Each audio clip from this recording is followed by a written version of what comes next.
मुझसे जुदा हो जाओगी, बोलो कैसे रह पाऊंगा मैं। 90 के दशक के एक्टर रोनित रॉय आज भी लोगों के बीच काफी फेमस हैं। बड़े पर्दे से अपने एक्टिंग की शुरुआत करने वाले रोनित ने छोटे पर्दे पर भी राज किया है। वैसे रोनित को वो मुकाम नहीं मिल पाया जिसके वो हकदार थे। आज हम आपको रोनित से जुड़ी वो अनसुनी बातें बताने जा रहे हैं जिन्हें जानकर आप भी दंग रह जाएंगे। लेकिन उससे पहले अगर आप मेरे चैनल पर नए हैं तो सब्सक्राइब का बटन दबाना बिल्कुल न भूलें ताकि इसी तरह आपको जानकारी मिलती रहे। रोनित रॉय का जन्म 11 अक्टूबर सन 1965 को नागपुर के एक बंगाली परिवार में हुआ था। प्यार से घर में सभी उनको पिंकी बुलाया करते थे। रोनित के पिता प्रोटीन बोस राय जी एक बिजनेसमैन थे जो अपने बिजनेस के सिलसिले में नागपुर से मुंबई और फिर गुजरात से अहमदाबाद में बस गए, जहां से रोनित की पढ़ाई लिखाई हुई। हालांकि रोनित और उनके छोटे भाई रोहित जब कम उम्र के ही थे तब उनके पिताजी का देहांत हो गया था और उन दोनों की जिम्मेदारी उनकी माँ डॉली बोस राय ने उठाई थी। रोनित की माँ एक टीचर थी जो दिन में स्कूल में पढ़ाया करती थी और शाम को बच्चों को ट्यूशन दिया करती थी। बचपन से ही रोनित राय की पढ़ाई लिखाई में ही ज्यादा मन नहीं लगता था। वे हमेशा यही चाहते थे कि वे फिल्मों में एक हीरो बने। और मजे की बात यह है कि अपने दोस्तों के बीच ही नहीं, पूरे अहमदाबाद के नौजवानों के बीच वे उस वक्त के सुपरहिट एक्टर कुमार गौरव के नाम से मशहूर थे, जो कि सदाबहार एक्टर राजेंद्र कुमार जी के बेटे हैं। एक दिन रोनित ने अपने दिल की बात अपनी माँ को बता दी कि उन्हें मुंबई जाना है और हीरो बनना है। रोनित की माँ ने भी उन्हें नहीं रोका और कुछ पैसे दे के मुंबई जाने की इजाजत दे दी। दोस्तों, वो पैसे कितने थे ये जान के आपको बहुत ताज्जुब होगा। साथ ही उस वक्त की उनकी पारिवारिक स्थिति का भी अंदाजा आप लगा सकते हैं। मुंबई जाते वक्त टिकट लेने के बाद रोनित की जेब में मात्र 6 रुपये 20 पैसे बचे थे,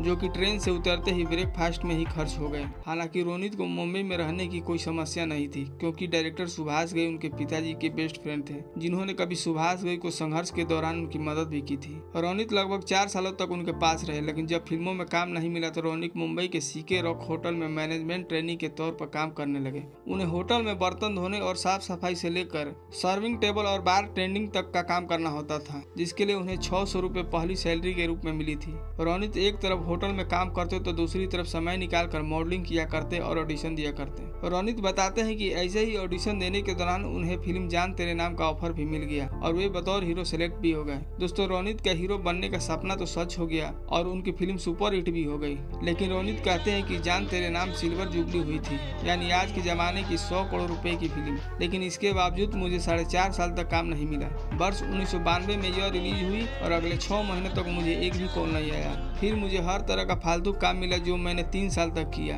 और 1996 के आसपास वो भी मिलना बंद हो गया। रोनित ने बताया कि मैं इतना परेशान हो गया था कि मेरे सामने जो ऑफर आता था बिना सोचे समझे ले लेता था, जिसका नतीजा यह हुआ कि कई फिल्में बनी नहीं और जो बनी वो चली नहीं, जिसका नतीजा ये हुआ कि मैं डिप्रेशन में आकर थोड़ी शराब पीने लगा। दोस्तों, रोनित की बेरोजगारी का आलम ये था कि वे उस दौरान अपने भोजन तक का खर्च नहीं उठा सकते थे। वे बताते हैं कि 4 साल से मैं घर में बैठा था। मेरे पास एक छोटी कार थी, लेकिन मेरे पास पेट्रोल के लिए पैसे नहीं थे। मैं खाना खाने के लिए अपनी माँ और भाई के घर जाता था। दोस्तों, कभी कभी तो रोनित के पास अपने भाई के घर तक जाने के पैसे नहीं होते थे। ऐसे में वे 2 पाव खरीद के लाते और पानी में डुबो देते और जब वो अच्छी तरह से भीग जाता तो उसे खा लिया करते थे। रोनित बताते हैं कि उस टाइम मैं इंडस्ट्री में नया था और चीज़ों को समझना मेरे लिए मुश्किल था।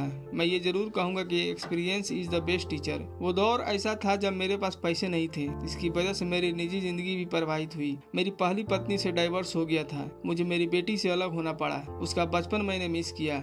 हालांकि अब स्ट्रगल का दौर नहीं रहा, लेकिन कुछ चीज़ें ऐसी होती हैं जिसकी कमी पूरी जिंदगी खलती है। हालांकि जल्द ही रोनित ने अपनी भावनाओं को काबू करते हुए खुद को संभाला और अपने एक दोस्त की सलाह पर एक सिक्योरिटी एजेंसी की शुरुआत करने का मन बनाया। इसके लिए बाकायदा उन्होंने इजराइल से आई एक टीम से वर्ल्ड क्लास ट्रेनिंग ली और उसके बाद बिजनेस की शुरुआत की। दोस्तों, रोनित ने अपने इस नए काम में अपने ईगो को कभी सामने आने नहीं दिया। यहाँ तक कि उन्होंने अमिताभ बच्चन और आमिर खान जैसे एक्टर्स को बॉडीगार्ड के तौर पर खुद भी काम किया। रोनित का कहना है कि इसमें बुरा क्या लगना है। हमारी गीता में लिखा है, वेदों में लिखा है कि विषयों को विष की तरह त्याग दो। आत्मसम्मान अलग बात है, अहंकार अलग। कोई काम छोटा नहीं होता।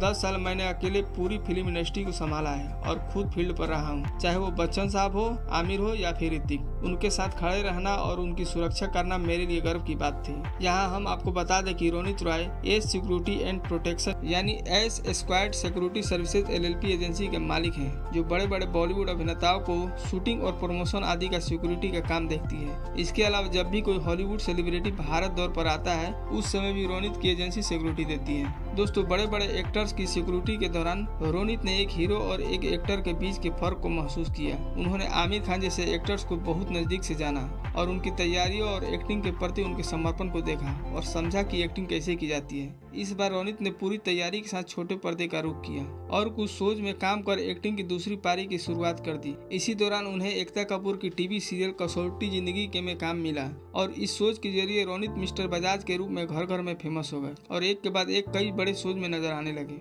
बात करें रोनित की फिल्मी करियर की दूसरी पारी की, तो फिल्मों में बतौर एक्टर उन्होंने उड़ान से दोबारा उड़ान भरी। साल 2010 में आई फिल्म उड़ान में उनकी काम की बहुत प्रशंसा हुई और उन्हें कई पुरस्कार भी मिले। इसके बाद उन्होंने Student of the Year, Shootout at Wadala, 2 States और अगली जैसी दर्जनों फिल्मों में काम किया। साल 2013 में उन्होंने अक्षय कुमार अभिनीत बॉस और साल 2017 में ऋतिक रोशन के साथ फिल्म काबिल में एक दमदार विलेन की भूमिका भी निभाई। दोस्तों, फिल्मों और टीवी शोज के अलावा रोनित आज वेब सीरीज में भी सक्रिय हैं। बात करें रोनित के निजी जीवन की, तो उनकी पहली पत्नी का नाम जोनोवा है, जिनसे वर्ष 1997 में दोनों का अलगाव हो गया। रोनित और जोनोवा की एक बेटी भी है, नाम है ओना। बाद में रोनित ने 25 दिसंबर 2003 को अभिनेत्री और मॉडल नीलम सिंह से शादी कर ली, जिनसे उनकी एक बेटी आडोर और एक बेटा अगस्त से है।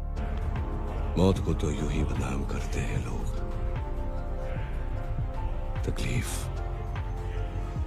तो जिंदगी देती है। दोस्तों, आप कमेंट बॉक्स में बताएं कि रोनित राय और उनकी एक्टिंग कैसी लगती है। वीडियो के आखिर तक बने रहने के लिए आपका बहुत बहुत धन्यवाद।